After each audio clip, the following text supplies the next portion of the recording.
भारत सरकार द्वारा मार्च 2025 में परमाणु ऊर्जा रोड मैप का अनावरण किया गया। इसके अनुसार किस वर्ष तक भारत द्वारा अपनी परमाणु ऊर्जा क्षमता में वृद्धि कर 100 गीगावाट के लक्ष्य को हासिल किया जाना है। आपके विकल्प हैं वर्ष 2047 तक, वर्ष 2030 तक, वर्ष 2050 तक या फिर वर्ष 2070 तक। वर्ष 2047 हमारा सही आंसर हो जाएगा। देखिए, ऐसा हमें इसलिए करना है कि हम वर्ष 2070 के लिए चिन्हित और लक्षित एक बड़े उद्देश्य नेट जीरो टारगेट या नेट जीरो इमिशंस पॉलिसी को हासिल कर पाए। नेट जीरो टारगेट पॉलिसी क्या है, इस पर चर्चा करेंगे, लेकिन आइए पहले समझते हैं कि वर्तमान में भारत का परमाणु ऊर्जा परिदृश्य है क्या। एटॉमिक एनर्जी रेगुलेटरी बोर्ड के अनुसार भारत की वर्तमान परमाणु ऊर्जा क्षमता 6780 मेगावाट यानी तकरीबन 7 गीगावाट के आसपास है। 7 गीगावाट के आसपास है, यानी अगर हमें वर्ष 2047 तक 100 गीगावाट के आसपास पहुंचना है तो प्रतिवर्ष हमें 4 गीगावाट की वृद्धि दर हासिल करनी होगी।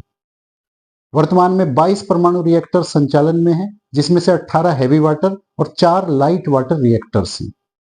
वैश्विक स्तर पर देखें तो यूएसए परमाणु ऊर्जा क्षमता में अग्रणी स्थान रखता है। आप इस तालिका में अन्य देशों की परमाणु ऊर्जा क्षमता की स्थिति को भी देख सकते हैं। अब आते हैं नेट जीरो टारगेट पर। देखिए, थोड़ा सा फ्लैशबैक में जाते हैं। मानव जनित गतिविधियों की वजह से बढ़ रहे कार्बन उत्सर्जन और क्लाइमेट के ऊपर उसके पड़ रहे दुष्परिणाम पर मंथन करने के लिए वर्ष 1992 यानी 1992 में रियो डी जेनेरियो ब्राजील में एक सम्मेलन का आयोजन किया गया, जिसे हम सभी पृथ्वी सम्मेलन के नाम से जानते हैं। इसी सम्मेलन से एक संधि यूएनएफसीसीसी यानी United Nations framework convention on climate change निकलकर सामने आती है। इसी संधि के 26वें संस्करण का आयोजन जब वर्ष 2021 में ग्लासगो स्कॉटलैंड में किया गया, तब भारत द्वारा स्वेच्छा से अपने स्वयं के लिए एक लक्ष्य निर्धारित किया गया कि हम वर्ष 2070 तक अपने देश में मानव जनित गतिविधियों की वजह से हो रहे कार्बन उत्सर्जन के स्तर को स्तर शून्य कर देंगे। अब स्तर शून्य कब होगा? जब हम नवीकरणीय ऊर्जा के स्रोतों को बढ़ावा देंगे।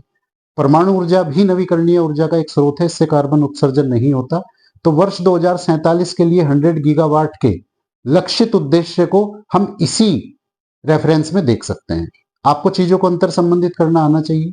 जहां तक गीगावाट या मेगावाट जैसी टर्मिनोलॉजी की बात है, तो मैं समझता हूं एकेडमिक स्तर से आप सभी लोग परिचित होंगे, फिर भी मैं थोड़ी सी बेसिक जानकारी दे देता हूं।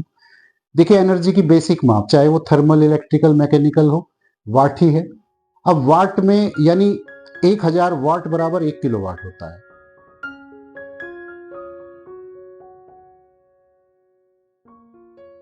निम्नलिखित में से कौन ऑस्ट्रिया के नए फेडरल चांसलर बने? आपके विकल्प हैं Christian Stoker, David Boon, Mike Hussey या रिचर्ड गेयर। इसका सही आंसर है क्रिश्चियन स्टोकर। जी हाँ साथियों, क्रिश्चियन स्टोकर ऑस्ट्रिया के नए फेडरल चांसलर बने। ऑस्ट्रिया मध्य यूरोप स्थित एक स्थलरुद्ध देश है, लैंडलॉक्ड कंट्री है, यानी इसकी सीमाएं समुद्र के साथ नहीं मिलती। देखें तो उत्तर की ओर इसकी सीमा जर्मनी और चेक रिपब्लिक से मिलती है, पूर्व में इसकी सीमा स्लोवाकिया और हंगरी से मिलती है, दक्षिण में इसकी सीमा स्लोवाकिया और इटली से मिलती है, और पश्चिम में अगर देखें तो इसकी सीमा स्विट्जरलैंड और लिechtenstein से मिलती है। अक्सर विभिन्न प्रतियोगी परीक्षाओं में इस तरह के प्रश्न आ जाते हैं। भारत में हाइड्रोजन से चलने वाले ट्रकों के भारत के पहले बेड़े के परीक्षण उद्घाटन समारोह का आयोजन किस शहर में किया गया? आपके विकल्प हैं चेन्नई, बेंगलुरु, कोलकाता या फिर नई दिल्ली। नई दिल्ली इसका सही आंसर हो जाएगा। केंद्रीय नवीन एवं नवीकरणीय ऊर्जा मंत्री डॉक्टर प्रहलाद जोशी द्वारा हाइड्रोजन से चलने वाले हैवी ड्यूटी ट्रकों के पहले बेड़े को रवाना किया गया। यह प्रोग्राम राष्ट्रीय हरित हाइड्रोजन मिशन यानी नेशनल ग्रीन हाइड्रोजन मिशन एनजीएचएम के तत्वाधान में आयोजित किया गया। एनजीएचएम की शुरुआत 4 जनवरी 2023 को की गई थी।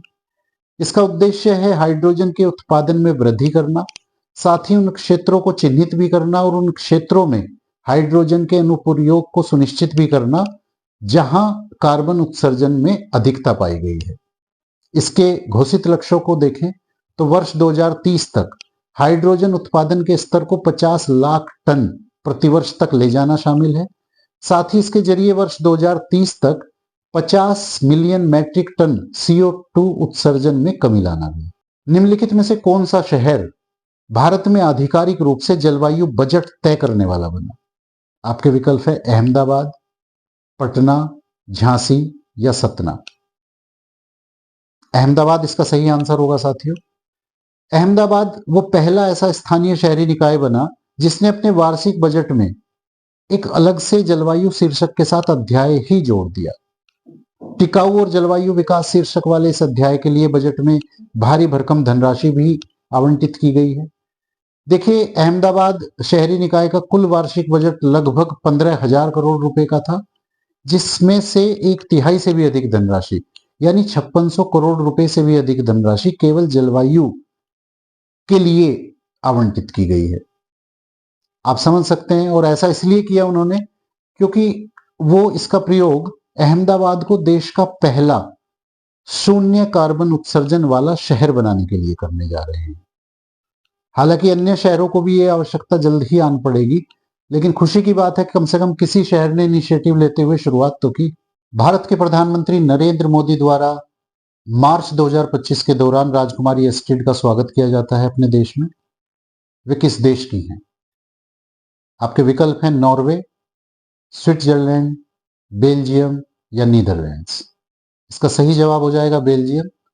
जी हाँ साथियों, बेल्जियम की राजकुमारी एस्ट्रिड 1 से 8 मार्च 2025 के दौरान अपने देश से आए 300 सदस्यीय उच्च स्तरीय आर्थिक मिशन का जो प्रतिनिधि मंडल था उसका नेतृत्व करते हुए भारत आई हैं, और अपने इस प्रवास के दौरान उन्होंने बेल्जियम और भारत के प्रगाढ़ संबंधों की दिशा में कुछ अभूतपूर्व कदम भी उठाए हैं। जहां तक बेल्जियम की बात है तो ये उत्तर पश्चिम स्थित एक यूरोपीय देश है। ब्रुसेल्स इसकी राजधानी है। वहां संवैधानिक राजशाही यानी कॉन्स्टिट्यूशनल मोनार्की स्टेबल है, और अभी वर्तमान में जो वहां के राजा है वो राजा फिलिप है। आगे बढ़ते हैं। भारत के पूर्वी समुद्री बेड़े का एक जहाज INS कुठार किस देश के साथ संबंधों को प्रगाढ़ करने के उद्देश्य से यात्रा पर निकला हुआ है? आपके विकल्प हैं श्रीलंका, वियतनाम, मालदीव या फिर ऑस्ट्रेलिया। श्रीलंका इसका सही आंसर हो जाएगा। देखिए, पड़ोसी प्रथम और क्षेत्र में सभी के लिए सुरक्षा और विकास, इन दो इनिशिएटिव्स के अंतर्गत INS कुठार श्रीलंका की यात्रा पर अभी मार्च के महीने में कोलंबो पहुंचा। भारत में जन औषधि दिवस किस तिथि को मनाया जाता है? आपके विकल्प हैं 5 जनवरी, 6 जनवरी, 7 जनवरी या फिर 8 जनवरी। इसका सही जवाब है 7 जनवरी। 7 जनवरी को प्रतिवर्ष भारत में जन औषधि दिवस के रूप में मनाया जाता है। प्रधानमंत्री जन औषधि प्रोग्राम की शुरुआत 23 अप्रैल 2018 को अपने बदले नाम और बदले स्वरूप के साथ हुई थी। इसके अंतर्गत देश भर में सस्ती जेनरिक दवाएं उपलब्ध कराने के उद्देश्य से प्रधानमंत्री जन औषधि केंद्रों की स्थापना की गई। अभी तक 15,000 से अधिक प्रधानमंत्री जन औषधि केंद्र देश भर में खोले जा चुके हैं। 31 मार्च 2027 तक 25,000 प्रधानमंत्री जन औषधि केंद्र खोले जाने का लक्ष्य निर्धारित किया गया है।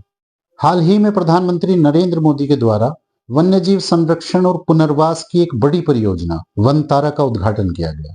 यह परियोजना किस राज्य में स्थित है? आपके विकल्प हैं ओडिशा, झारखंड, गुजरात या फिर छत्तीसगढ़। गुजरात इसका सही आंसर हो जाएगा। देखिए, यह पुनर्वास की एक अभूतपूर्व परियोजना है।